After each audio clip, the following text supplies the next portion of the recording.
For purposes of a farewell speech, the chair recognizes Representative Barrett. Thank you, Mr. Speaker.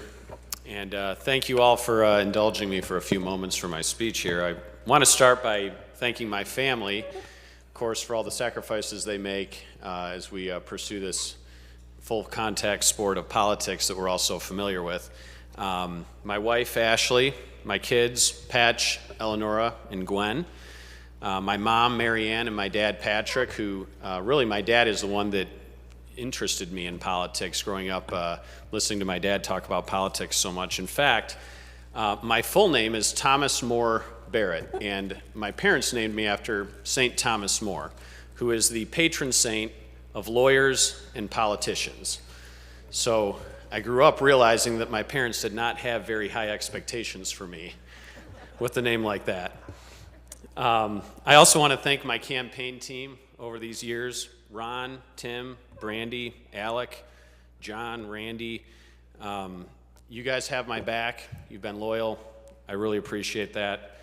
And to Brandy, I'm going to have to find something else to bother you with next year during the close of books period when you're super busy. But I'll think of something. Of course, I also got to give a shout out to my friend Tom Leonard, our speaker. 10 years ago next month, he was a groomsman in my wedding. And, you know, back then my hair was a little bit darker and his hair was still on his head. Tom, thank you for being a bold leader and a risk taker for our caucus.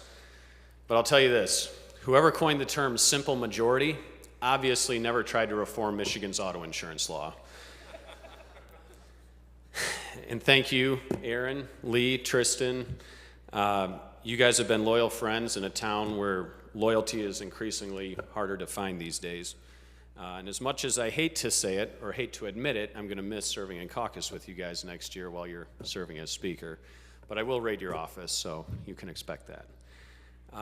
Thank you to Ben Frederick for your support and mentorship. My New Year's resolution for next year is to become half as popular as you are in Shiawassee County. I also want to mention Rick Jones. He's supported me and offered advice from the very beginning of my first campaign. And I've got a funny story, if you can imagine, about Rick. Last year, when I announced I was running for the state senate, I decided to go in and do a couple of radio interviews in person instead of over the phone. And I get to this studio, and I'm looking through the window, waiting for the commercial break to walk in and get my seat in the studio.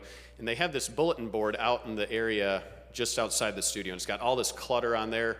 And sticking out is this giant, oversized Post-it note. And it just says in huge letters, Rick Jones' cell phone, and his number written on it. And I think they made pretty good use of that over the time that he was serving us. And I say that I think Rick is irreplaceable, but I'm going to do my best regardless. I also want to thank my seatmates for putting up with me. Pat Somerville was my seatmate my first term, and he really taught me how to stick to my principles and still be successful. I also had the privilege of sitting next to the 1990 Central Michigan University homecoming king, Jim Tedder. Go Broncos, Tedder Bear. And this term, I have the privilege of sitting next to the prom king of Monroe County, Joe Bellino. Joe, you have a great spirit and tremendous optimism, and I really value your friendship. And just make sure you take care of Johnson next term, because he'll need it. We have wonderful staff here in the legislature, and I want to thank each and every one of you, especially those of you who are constituents of mine, like Chief Dixon, because I'm obligated to be nice to you. And lastly, I want to thank the people of Eaton County who really took a chance on me 4 years ago, took a chance on an Army grunt to become their state representative and come here to the Capitol and represent their interests. When I ran in 2014, I'd never been on the ballot in my district, had no elected experience. Not many people thought we could win, but on election night, 2014, 35,000 people voted, and at 2 o'clock in the morning, the final precinct reported, and we realized we had won by 148 votes. And obviously a very clear mandate from the people. And my wife jabs me in the ribs and says, "Congratulations, honey. Just remember, half the people in your district already don't like you." So thank you for that, honey.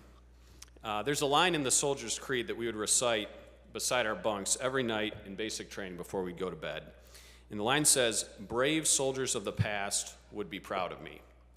And that line has stuck with me throughout my time in the Army, different deployments, places I've served, and now here in the legislature. And I've reflected on that, what have we done to accomplish that? And I hope that our work here has, allowed us to have the brave soldiers of the past that have come before me and come before us to be proud of the work that we've done. And that's what I'm particularly proud of, what we've accomplished in my time here in this chamber with all of you. And to close out, I just want to tell you about a prayer. A couple of days after the election this year, I was talking to Joe Bellino, and he said to me, "Tommy, on election day, I said this prayer. I was thinking about you, and I said, Lord, if this isn't in your plans for me, at least make sure that Tom Barrett wins."